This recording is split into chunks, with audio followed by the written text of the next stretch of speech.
우리가 금속의 산화하는, 즉 금속기압에 산화하는 반응에서 양이온의 개수를 세는 게 좀 귀찮은 일이에요.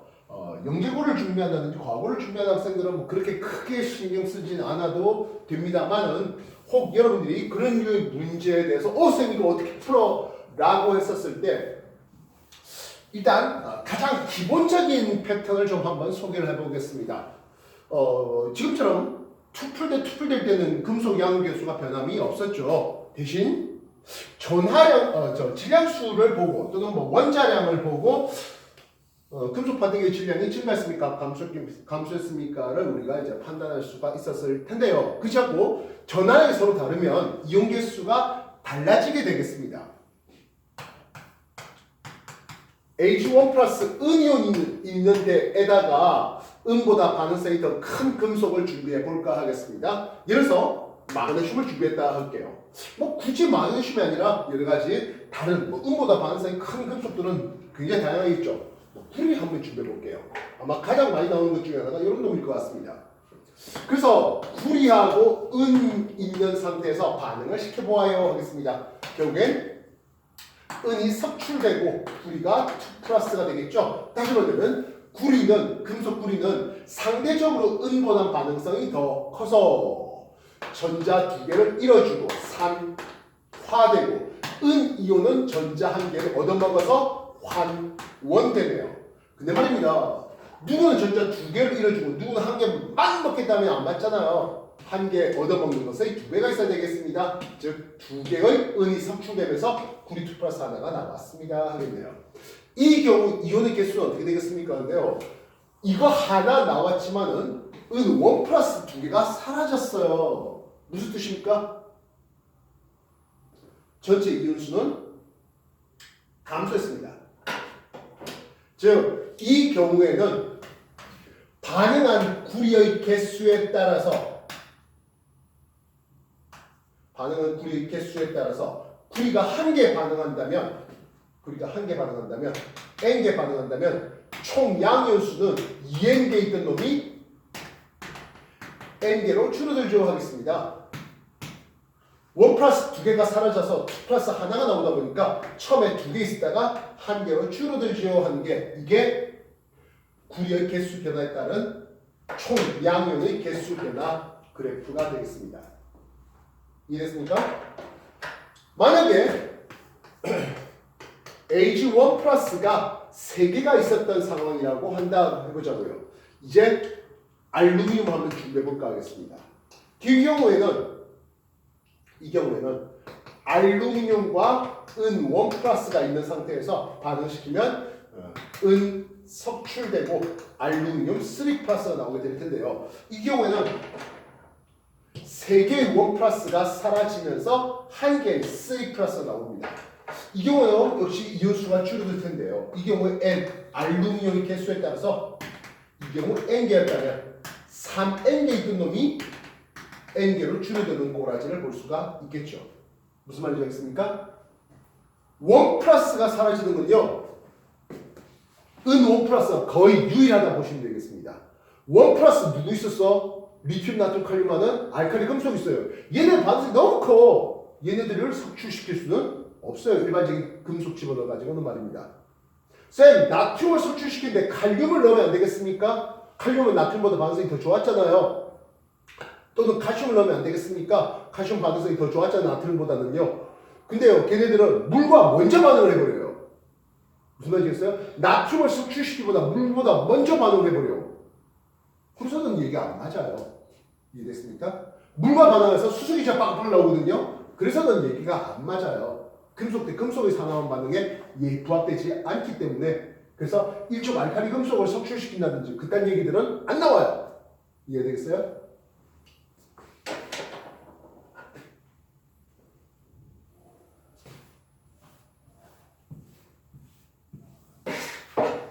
쌤, 이 경우에 원자량 집어넣어서 질량 변화 어떻습니까? 하면은 뭐 그때 좀 다른데요. 구리 64짜리 하나가 녹아 나왔습니다. 은 원자력 108이에요. 108짜리 2개가 섭출되었습니다. 금속 금속 반대기 입장에서는 구리 64짜리 하나 녹아 나온 뒤에 108짜리 은 2개가 달라붙었어요. 금속 반대 질량은 증가했어요. 물론 수용의 밀도는 감소했겠죠. 이거 역시 마찬가지겠죠. 알루미늄 원자는 27이거든요. 27 하나가 녹아 나온 뒤에 은 108짜리 3개가 달라붙었어요. 금속 반대 질량은 어마무시하게 증가했겠네요. 그러면 이렇게 이온수가 줄어드는데요. 또 다른 이온수가 줄어드는 케이스를 한번 소개해 보겠습니다. 아이언 2 플러스가 있겠습니다. 아이언보다 반색이 더 큰 흠속을 준비해 봤어요. 누구? 알루미늄 말입니다. 그러면 이 경우 아이언 2 플러스에다가 알루미늄 반응시키면 알루미늄 3 플러스가 되고 아이언이 금속으로 석출될 수 있겠죠. 이 경우도 전자를 보면은 아이언 2 플러스가 2개의 전자를 얻고 알루미늄은 3개의 전자를 잃어줘요. 1대1로 할 수는 없는 일이잖아요. 3개의 전자를 잃는 것의 2배, 2개의 전자를 얻는 것의 3배를 써야 되겠습니다. 이 경우 3개의 2 플러스 이온이 사라지더니 2개의 알루미늄 3 플러스로 나오는 케이스를 볼 수 있겠습니다. 2풀 3개가 없어지고 3 플러스 2개가 나왔어요. 예, 이 경우는 이온 개수는 반응하는 알루미늄의 개수에 따라서 처음에 3개 있다가 2개로 줄어듭니다. 이행계 반응할 때 말입니다. 알루미늄 2개 도가 나올 때 총 이온수 3개에서 2개로 줄어드는 거예요. 여기 N개 반응했을 때 N고요. 여기는 2N개 반응시켰네요. 구분되겠습니까? 쌤 계속 줄어드는 것밖에 없습니까? 늘어나는 거 없습니까? 있죠. 알루미늄 3 플러스를 준비해 볼게요. 그리고 알루미늄보다 반응성이 더 큰 마그네슘을 한번 집어넣어 보겠습니다. 이 경우 어떤 반응이 일어나겠습니까? 마그네슘하고 알루미늄 3 플러스를 준비시키면 마그네슘 2 플러스 나오고 알루미늄이 석출되는데요. 개수 맞춰보면 알겠지만 3개의 마그네슘 2 플러스가 녹아 나오고 2개가 사라집니다. 1개 늡니다. 이 경우는 총 2N개 있다가 3N개로 늘어나네요. 누구? 마그네슘의 반응하는 개수에 따라서요. 마그네슘이 3N개 반응할 때 말입니다. 그래서 일정하게 유지되는 투풀은 개수 살 때는 별로 시험 문제에 나올 리가 없고요. 원풀 은 1 플러스를 석출시키는데 2 플러스가 석출돼요. 3 플러스가 2 플러스 온도가 나와요. 3 플러스 온도가 나와요. 개수들이 있겠습니다. 물론 2풀을 없애기 위해서 3 플러스는 거의 알루미늄 전부라 했습니다. 알루미늄이 녹아 나오면서 아이언 2 플러스를 석출시키는, 굳이 아이언이 아니라 철 2 플러스라든지 구리 2 플러스라든지 뭐든 상관없겠죠. 반면 알루미늄을 석출시킬 수 있는 알루미늄보다 반응성이 더 큰 놈은 거의 마그네슘이 유일해요. 우리가 다루는 금속 중에서는요. 쌤, 알루미늄보다 반응성이 더 큰 거 아까 더 있었잖아. 칼슘 2 플러스 된 다음에. 근데 그걸 물만 먼저 반응한다니까. 그래서 이 경우 정도 수준에서 개수 세는 문제는 이 경우 세는 문제에서 거의 전부입니다. 그래서 경우에 따라서 여러분들이 뭐 문제 풀다 보면은 수능형 문제가 풀어질 때도 있을 거예요. 여러 가지 연습 문제 풀다 보면은요. 그때 이런 반응일 것 같아. 금속 ABC가 이런 반응일 것 같아. 라는 생각이 들면 좀 좋을 것 같습니다. 알겠습니까? 정리 한번 더 해보도록 하십시오.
그래서 이것을 전체적으로 어떤 아우를 만한 테크의 문제를 하나 소개해 보겠습니다.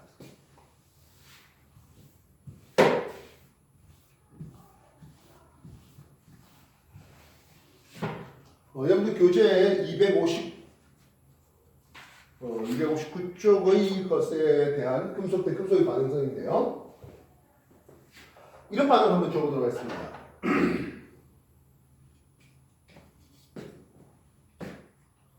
이럴 때 미리 누군지를 밝히고 시작할게요. 은1 플러스가 3개 있습니다. 아이언 2 플러스가 3개 있습니다. 알루미늄 3 플러스가 3개 있겠습니다. 여기에 솔리드 금속 알루미늄을 집어넣었을 때 총 이온의 개수의 변화 추이를 따져볼까 하겠습니다. 반응하는 알루미늄의 개수에 따라서 말입니다. 알루미늄이 누구를 먼저 석출시키겠습니까? 어떤 양을 먼저 석출시키겠습니까? 어떤 양을 먼저 환원시키겠습니까? 자기 자신이 산화되면서 말입니다. 전체 플러스 이온수는 처음에 3개 합이 9에 있는 상황이었거든요. 어떤 일이 벌어질까요? 반응성 제일 작은 금속 양이부터 먼저 치겠죠. 은1 플러스가 반응성 제일 작으니까 그것부터 먼저 석출시켰단 말입니다. 그렇게 되면 알루미늄이 N개 반응할 때 하겠습니다.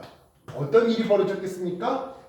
알루미늄과 3개의 은1 플러스가 반응을 시키면서 3개의 은을 석출시키고 알루미늄 3 플러스 하나가 녹아나오는 이런 일이 벌어지게 될 거라고요.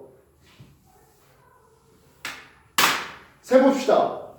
3 플러스 하나 나올 때 1 플러스 3개가 사라졌어요. 그래서 토탈 R자로는 2개 사라진 거예요. 그래서 7N개가 되겠습니다. 그리고 나서 이제 아이언을 치겠죠. 그 아이언 치는 과정에서 또 이온수가 줄어들게 되는데요. 두 번째 반응은 이 알루미늄이 3개의 아이언 2 플러스를 석출시켰습니다. 3개의 아이언이 석출된 뒤에는 2개의 알루미늄 3 플러스가 됐겠지요. 이때 알루미늄은 2개가 반응했으니까 총 3N개 반응했을 때 이때 6N까지 가겠다 하는 거죠. 즉, 요 상황을 살펴보면 요 상황에서는 누가 있어? 이제 은 3개는 다 사라졌지요. 그래서 3개의 아이언 2 플러스와 4개의 알루미늄 3 플러스가 되어 있는 상황이에요. 반면 이쪽에서의 상황은 3개의 아이언 치고 2개 더 들어왔으니까 토탈 6개의 알루미늄 3 플러스가 되어 있는 이런 상황이죠. 전환의 축업을 내볼까요? 3, 3, 3, 9고요. 2, 2, 2, 6이고요. 1, 1, 1 합해갖고 3까지 돼요. 토탈 합하면 얼마입니까? 플러스 18이 되어 있을 것이겠습니다. 여기도 플러스 18, 여기도 플러스 18. 금속 양의 전환의 총합은 변함이 없는 상태입니다.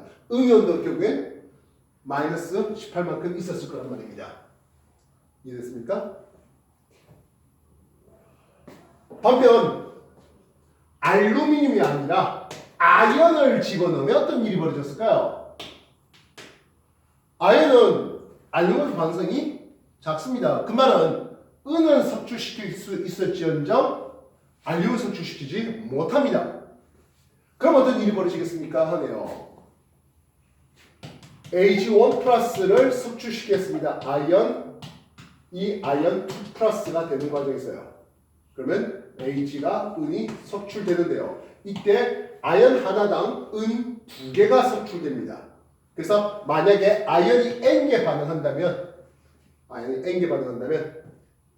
2N개의 은을 치우면서 8N까지 내려가겠죠. 근데 아이언이 하나 녹아 나왔을 때 은 2개 친단 말입니다. 은 하나를 더 칠 수 있습니다. 그래서 여기까지 가는 거죠. 1.5n 가면은 여기까지 가서 7.5n 되는 거예요. 그래서 요 지점을 살펴보았으면은 은이온 3개는 사라진 뒤에 3개의 알루미늄 3 플러스 있는 건 똑같지요. 그리고 아연이 1.5개 더 들어왔으니까 토탈 4.5개만큼의 아연 2 플러스가 되겠습니다.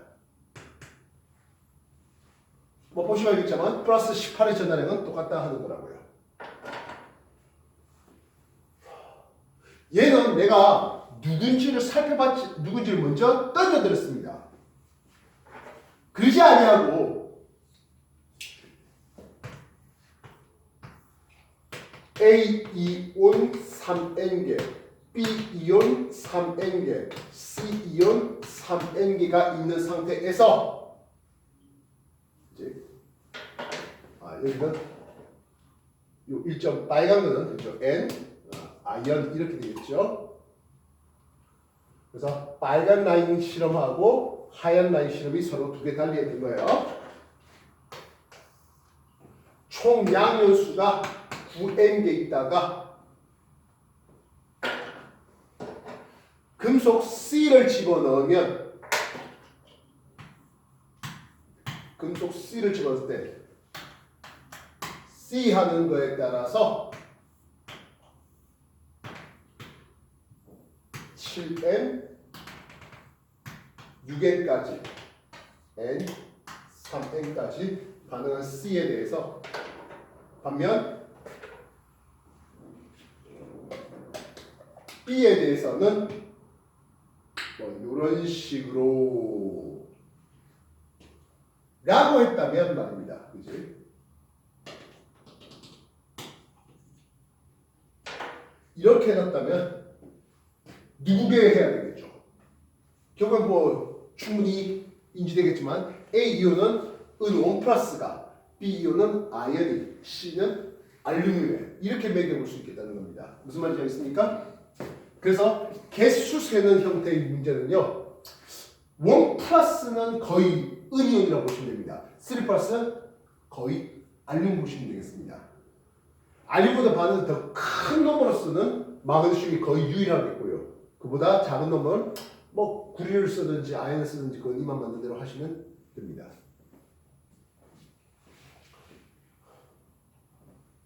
나중에 개수가 있고 질량이 있으면 원자력이 얼마니 이런 것들까지도 넘어갈 수 있는데요.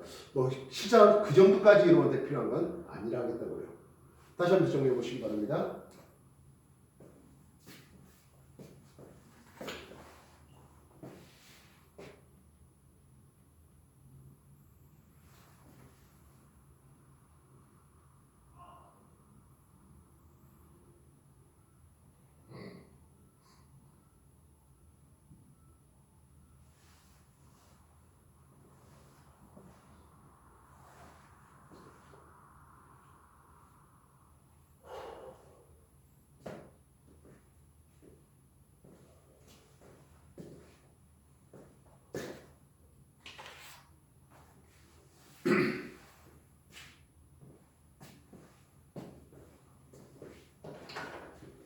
자, 여러분하고 산화반응의 첫 단추를 할 때 어떤 방식을 썼는지 기억나십니까?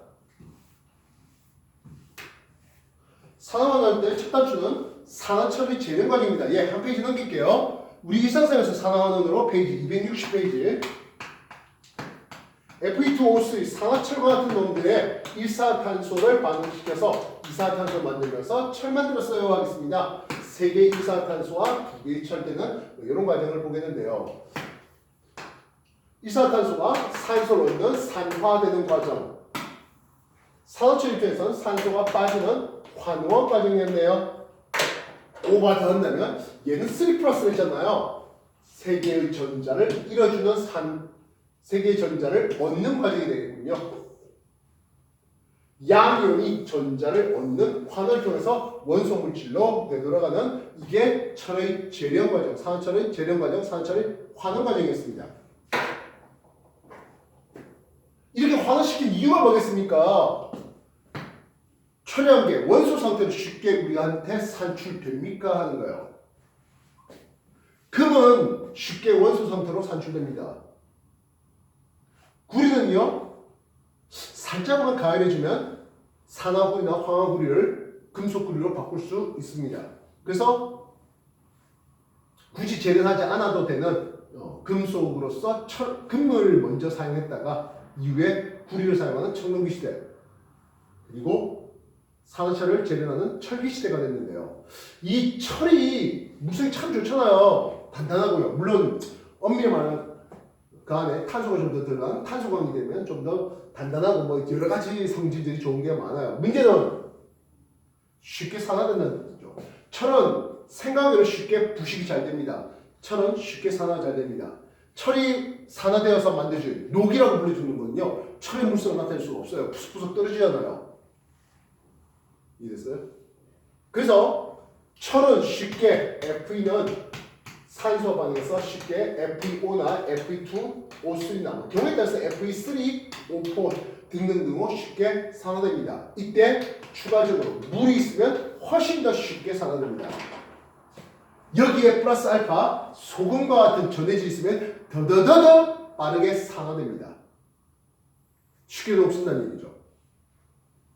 바닷가를 달린 뒤에 또는 눈 온 뒤에 제설제가 차량 하부에 묻으면 차량 하부가 쉽게 녹슬어요. 그래서 그런 녹이 안 쓸게 방청 작업을 하는 뭐 그런 것들도 있는데요. 일단은 그래서 쉽게 철이 산화되기 때문에 이 철이 산화된 것을 막아주고 싶습니다. 즉 철의 부식 방지를 하고 싶다는 얘기죠. 오른쪽 페이지에 철의 부식 방지 과정이 있는데요. 일단 먼저 철의 부식 과정에 관한 여러 가지 실험을 한번 소개해 보도록 하겠습니다.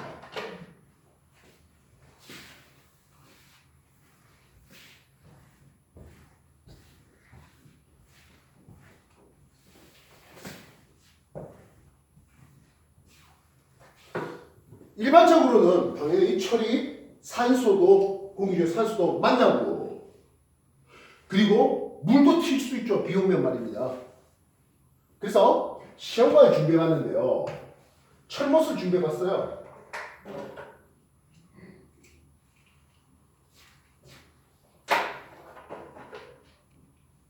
철못을 준비했는데 물도 있고 공기에도 노출돼 있대요. 요 시험관 준비해봤습니다. 이번에는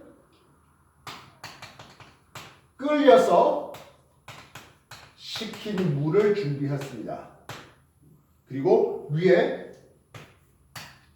뚜껑도 닫았습니다. 다른 공기가 들어오지 말게 해놨습니다. 이번에는 물은 없네요. 물은 없어요. 그냥 공기 중에 노출되어 있어요. 그리고 여기에 CaCl2, 염화칼슘을 준비해봤습니다. 염화칼슘은 물을 잘 흡수한 놈이에요. 그래서 각각 O2, 공기 있었습니까? 물 있었습니다. 하게 돼요. 여기 물은 있고 공기는 없게. 왜냐니까 끓여버리면 산소가 다 날아가거든요. 그럼 여기 공기는 있게 물은 없게 해놨습니다. 그랬더니 녹이 조금 생겼어요. 철의 부식 정도 볼 때 뭐 조금 생겼어요. 여기는 꽤 많이 생겼어요 라고 쓰겠습니다. 이런 식으로 봤습니다. 그러면 이번에는 금속 쇠못을 담그는데 식용유 속에 담그는데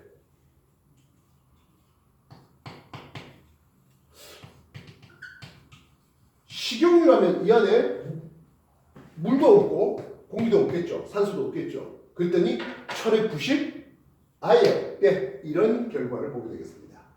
결국엔 물하고 산소가 동시에 동작할 때 철의 부식이 활발해 라고 할 수 있겠습니다. 그럼 이번에는 그냥 물이긴 한데요. 요건 그냥 물이었죠. 요건 끓여 식힌 물이었고요. 여기에 소금물을 준비해 봤어요. 소금물 준비되면 어떻습니까? 하네요. 전해질까지 더 있던 거죠. 전해질까지 더 있으니까 어마무시하게 녹이 많이 쓸어, 빨리 쓸어 이렇게 할 수 있겠습니다. 이해됐습니까? 지금까지 했던 거 정리해 보십시오.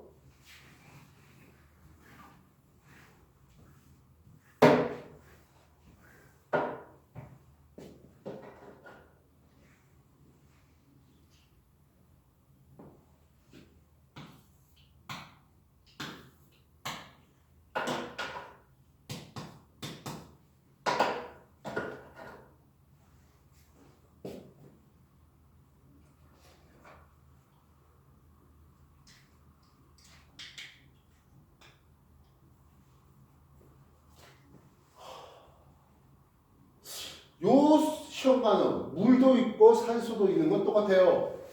요거와 똑같아요. 근데 어떻게 해봤습니까? 하네요.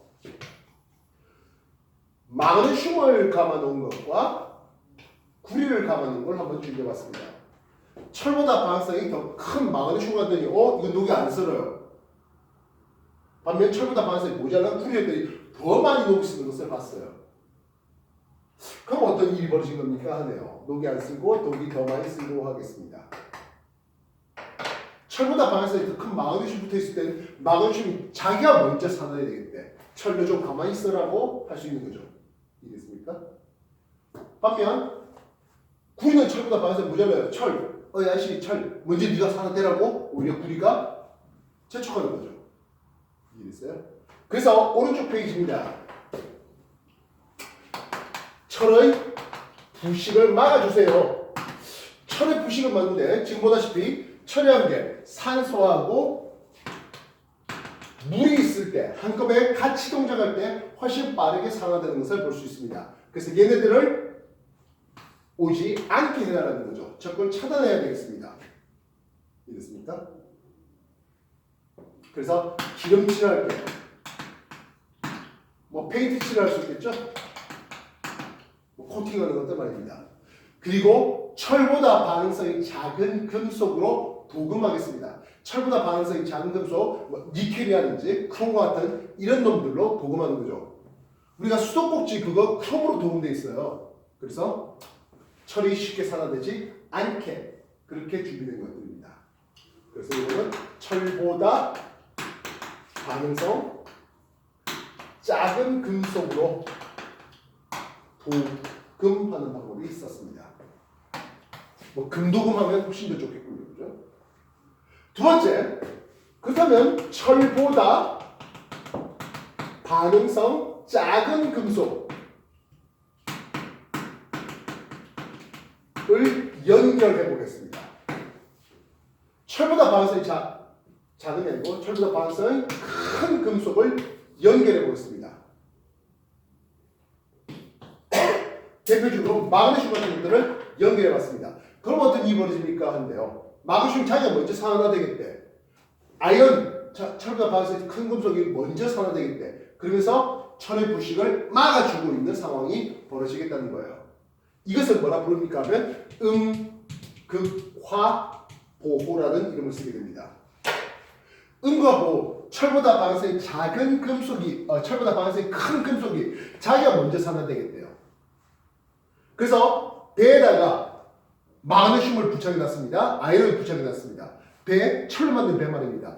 그래서 철로 만든 배에 있는 마그네슘 아연이 먼저 산화되는 과정에서 철로 만든 배, 철 자체가 부식이 방지될 수 있었죠. 단점은 이걸 시시때때 보충해 줘야 돼요. 그래서 선장이라든지 선주가 만약 아파서 그런 걸 못했다. 마그네슘 단도가 나갔다. 아연 단도가 나갔다. 그럼 그 다음부터는 철이 부식되겠죠. 녹이 쓰는 거예요. 바닷가에 좀 방치된 그런 배들 보면, 그 철로 만든 배들 보면, 벌게 부식된 배들 보면 그 선주가 그렇게 관리하지 못했던 상황이죠. 이해됐습니까? 지하에 배설해 놓은 기름 탱크도 마찬가지겠네요. 기름 탱크 철로 만들었습니다. 그 철이 부식해버려서 기름이 쭉 새버리면 기름값도 기름값이지만 토양의 오염 이거 제염시키는데 이거 어마무시하죠. 실제로 폐 주유소의 그 토양 오염 이런 거 굉장히 실태가 심각합니다. 그래서 주유소를 폐쇄할 때는 대략 한 1억 원 정도 이상의 돈이 필요한데요. 근데 그거 폐쇄 안 시키고 방치하는 그런 주유소들이 전국에 꽤 있어요. 어쨌든 그래서 그런 주유소의 철로 만든 탱크를 보호하기 위해서 역시 마찬가지 아연이라든지 마그네슘과 같이 철보다 반성이 더 큰 금속을 부착시켜 놓은 그런 과정을 볼 수가 있습니다. 이해됐습니까? 마지막 세 번째, 훨씬 더 효과적인 방법 같은데요. 금속 철에다가 니켈이라든지 크롬이라든지 뭐 몰리브데인 이런 것들 섞어가지고 스테인리스 강을 만드는 거예요. 스테인리스 스틸입니다. 특히 스테인리스 스틸, 스테인리스 강을 만들었을 때 장점이 또 있어요. 부식성, 내부식성 이 증가되는 것뿐만 아니라 강도도 증가돼요. 그래서 공구, 철로 만든 공구, 그냥 철 말고 스테인리스 강으로 만들면 훨씬 더 단단한 것을 볼 수 있습니다. 그래서 스테인리스 강으로 식칼을 만든다든지 싱크대를 만든다든지 이런 것들이 모두 다 사용되고 있네요. 261페이지 철의 부식을 방지해요 하는 것들 나오고 있습니다. 정리해 보시고요. 특히 260페이지 왼쪽에 보시면 철의 부식 과정에서 염기성 물질이 만들어집니다. 금속의 산화물이 염기성이다 하는 것들 예전에 한번 얘기해 준 적이 있을 건데요. 그거 기억해 주시면 될 것 같습니다. 정리해 보시고 정리 다 되신 분들은 262쪽에 개념 다지기 문제가 8문제 있네요. 예, 요거 한번 해보도록 하겠습니다. 시작하십시오.